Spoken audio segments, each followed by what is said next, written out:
Deux amis très occupés travaillent ensemble, mais gardent leur romance secrète. Si vous aimez mes résumés, n'oubliez pas de vous abonner et d'activer la cloche des notifications. Un homme suggère à une femme d'organiser secrètement un rendez-vous avec lui. Le lendemain, à l'intérieur d'un bâtiment, une femme demande à son amie si elle a regardé une émission spéciale du matin sur les romances au bureau. Dans leur entreprise, un CAS similaire implique Tanaka des ventes et Yoshioka des ressources humaines, car ils sont certainement en couple. Une autre amie regrette qu'ils travaillent à des étages différents et n'aient pas beaucoup d'occasions d'interagir, notant qu'ils ont même rapporté 2 fois les mêmes souvenirs de voyage. Non loin de là, un homme de 28 ans nommé Masugu Tateishi travaille tranquillement dans son coin jusqu'à ce que Shizuno Hayakawa, âgé de 32 ans, apparaisse soudainement et lui demande ce qu'il pense de cette romance de bureau. Honnêtement, il n'a pas d'opinion à ce sujet. Pendant ce temps, les deux commères continuent de commenter que les deux nouveaux semblent être en couple depuis 1 mois. Faisant semblant d'être ignorant, Tadashi dit que le couple devrait faire cela. En face de lui, Aria Morizono, âgée de 26 ans, demande pourquoi le couple vient même travailler s'il se donne autant de mal juste pour obtenir des congés. Les commères ajoutent que, pour le couple, le frisson d'être potentiellement découvert n'est pas un obstacle, mais plutôt une source d'excitation. En entendant cela, Aria conclut que ces deux-là semblent juste faire semblant, ce qui met Tateishi mal à l'aise avec ces paroles. Finalement, Shizuno retourne travailler tandis qu'une autre femme, Yui Mitsuya, également âgée de 28 ans, semble arriver avec un certain charme. Cependant, elle appelle en réalité Tateishi pour se plaindre que S.E. reçus ont encore été refusés. Tateishi répond qu'il ne peut rien y faire, car le sous-directeur est très strict sur ce genre de choses. Furieuse, Mitsuya accuse le personnel de la comptabilité d'être trop prétentieux, mais Tateishi ne veut pas gérer ses plaintes et rend le reçu à sa collègue. En partant, elle se moque plus tard. Lorsque Tateishi rentre chez lui, Mitsuya s'excuse pour ce qu'elle lui a dit au travail. En réalité, elle faisait semblant pour éviter de susciter des soupçons. Avec un mal de tête, Tateishi avoue qu'il pensait qu'il pourrait être licencié après l'incident d'hier. Mais c'est justement à cause de ce qui s'est passé qu'elle ne savait pas comment réagir. En résumé, ils sortent ensemble depuis hier. Takeshi demande si c'est vraiment ce qui se passe, et Mitsuya pense que c'est en partie pour cela qu'elle est venue chez lui. Mal à l'aise, il accepte. Bien qu'ils aient la réputation de se disputer comme chien et chat au travail, la vérité est qu'ils ont des sentiments l'un pour l'autre. Après un certain temps à se manquer de peu, ils ont finalement décidé de sortir ensemble et se fréquentent depuis hier. Après avoir apporté une bière pour elle, Tateishi lui demande, juste pour être clair, si elle souhaite garder leur relation secrète, même vis-à-vis de leurs collègues les plus proches. Quand Yui accepte, il cède, mais ne pense pas qu'il soit juste qu'ils se maltraitent devant les autres au travail. Yui ne pense pas qu'il soit possible pour eux d'interagir normalement, ce qui pousse Tateishi à redouter d'être traité comme il l'a été plus tôt dans la journée. Cependant, le véritable problème est qu'elle a du mal à cacher ses sentiments et doit parfois prendre des mesures drastiques pour garder les choses secrètes. Ainsi, la première règle qu'elle souligne est qu'ils ne doivent, en aucun cas, se croiser du regard dans les couloirs.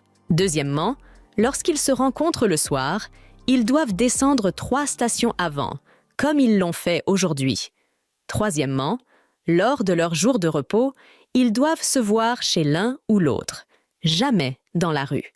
Bien que Tateishi la trouve adorable lorsqu'elle dit ces choses, il affirme qu'il aimerait qu'ils sortent de temps en temps. Cependant, Mitsuyo souhaite garder un contrôle strict, surtout depuis que Tateishi a commis une erreur aujourd'hui et s'est laissé déstabiliser lorsqu'elle l'a abordé plus tôt. Avec ces pensées, Tateishi est frustré, car ce n'est pas comme s'il voulait être trop affectueux avec elle au travail. De plus, il se rappelle les commérages, disant que rester caché alimente davantage la relation du couple qu'un problème, ainsi que le commentaire d'Eria, selon lequel tout cela n'est qu'une mise en scène pour eux. En réalité, Tateishi ne considère pas cette situation comme une sorte de passe-temps personnel. Il veut juste ressentir un peu plus le fait de vraiment sortir avec cette femme.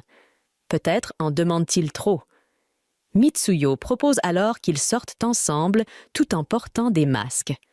Une fois de plus, Tateishi est charmé par ces paroles et Mitsuyo s'excuse d'imposer autant de limites à leur relation, expliquant qu'elle a entendu dire que si tout le monde était au courant, cela pourrait affecter leur travail de plusieurs façons et provoquer des rumeurs à leur sujet.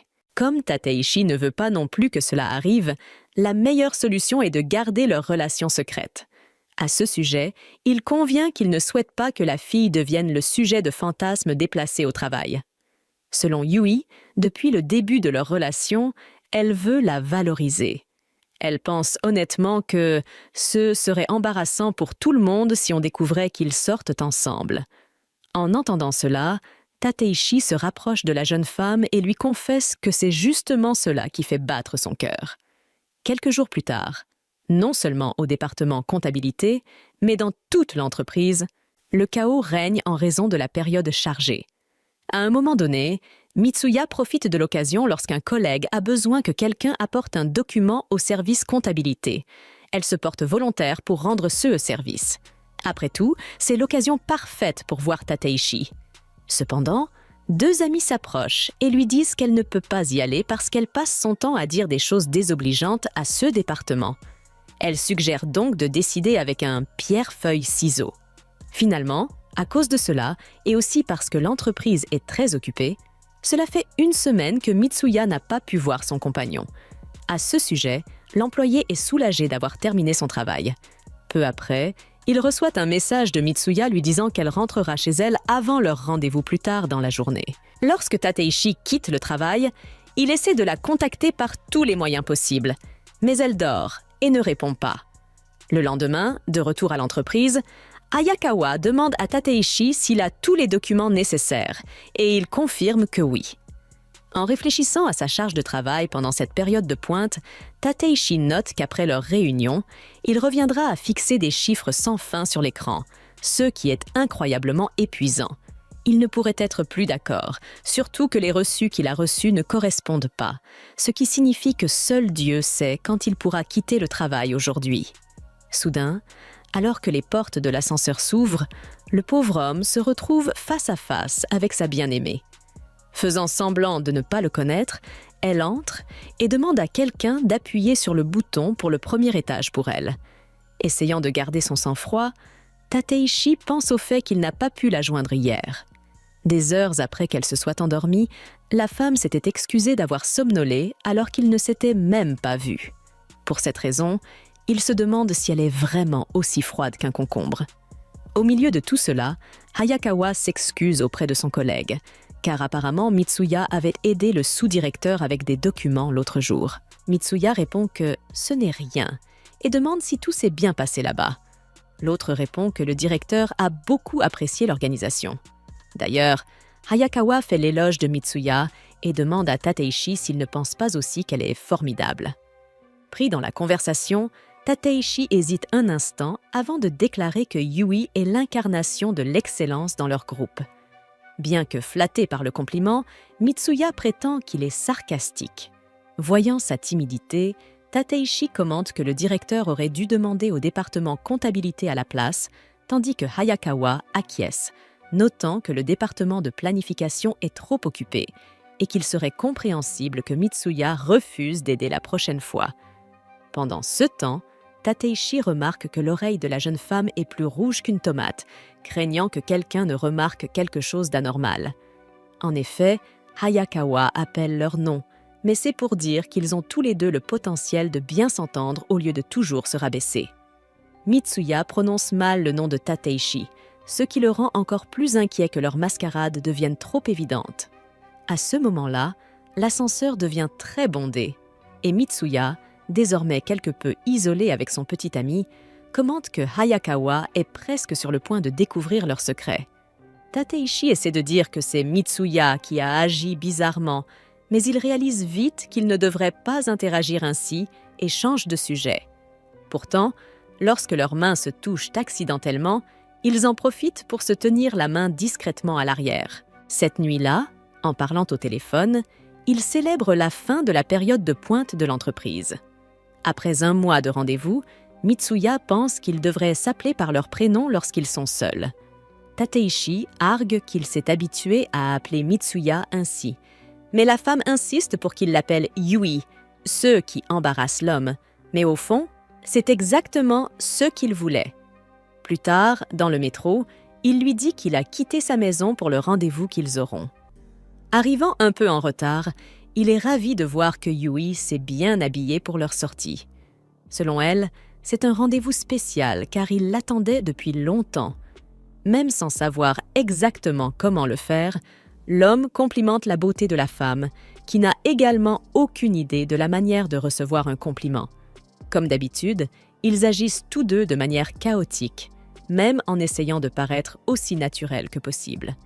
Quoi qu'il en soit, Tateishi veut savoir quel film ils vont voir, et la fille répond que peu importe ce qu'ils ont décidé au téléphone. Tateishi l'appelle par son nom de famille, Tateishi, et ils discutent de la conversation qu'ils viennent d'avoir à ce sujet, car elle ne parvient tout simplement pas à l'appeler par son prénom. En les observant agir de manière aussi stupide, Tateishi commence à penser qu'ils ressemblent à un couple de lycéens. Pendant le film, il se dit que cela ne marchera peut-être pas parce qu'ils se sont appelés par leur nom de famille depuis qu'ils se sont rencontrés il y a 6 ans. Pendant tout ce temps, il ne s'est rien passé de spécial, alors que tout ce que Tati voulait, c'était que quelque chose de spécial se produise entre lui et Mitsuya. Au milieu de ces réflexions, le film passe à une scène effrayante et Yui saisit sa main et la serre fort. En sortant du cinéma, le couple décide de ce qu'il va manger jusqu'à ce qu'un homme nommé Siya apparaisse et salue Yui avec enthousiasme. Il lui répond de la même façon, car ils ne se sont pas vus depuis longtemps. Au même moment, Tati se détourne pour ne pas être reconnue. Siya invite la femme à manger un morceau et à fêter leur rencontre fortuite. Mais en remarquant que Tati est là elle aussi, il salue également sa collègue. Tati se souvient que Siya a été l'un de ceux qui l'ont formé au début de l'entreprise et qu'il était l'aîné de Mitsuya à l'université, ce qui lui donne une place particulière dans son cœur. C'est ainsi qu'ils vont tous les 3 manger ensemble. Siya se félicite que Mitsuya ait été chargé de planifier le concours de nouveaux produits et Tati ne peut s'empêcher d'être jalouse. Bientôt, il avoue qu'il est surpris de voir son ancien collègue et il explique qu'il est en voyage d'affaires mais qu'il a décidé d'aller voir un film par ennui. Craignant que l'homme n'ait vu quelque chose, Tati et Mitsuya mentent en disant qu'ils se sont aussi croisés par hasard. Pendant un moment, Tatishe pense qu'il n'y aurait pas de problème à ce que cet homme le découvre puisqu'il vient d'une autre branche de l'entreprise. Cependant, Yui pince l'homme et lui fait comprendre qu'elle ne veut pas être démasquée. Sur ce, il continue de prétendre qu'il n'avait pas de rendez-vous. Quelque temps plus tard, Siya fait ses adieux et le couple se félicite d'avoir maintenu le mensonge. À ce moment-là, Yui remercie Masubu pour tout en utilisant son prénom. Selon elle, cela a pris du temps, mais elle a finalement réussi. L'homme se plaint qu'elle n'avait aucun problème à appeler Siya par son prénom, et elle explique que c'est parce qu'il y avait 3 autres Suzuki à l'université en plus de lui. Quoi qu'il en soit, Masubu ne faisait que taquiner la femme et l'invite à poursuivre leur rendez-vous chez lui. Le lendemain matin, dès son réveil, il l'appelle par son prénom, laissant la jeune fille dans l'embarras. En se rendant au travail, il finit par croiser Aria Morizono dans le métro. Mais Yui, plus vive, a déjà vu la femme et décide de prendre le prochain wagon. Au fil des jours, le couple poursuit le même stratagème, faisant semblant de se connaître à peine tout en se rencontrant secrètement.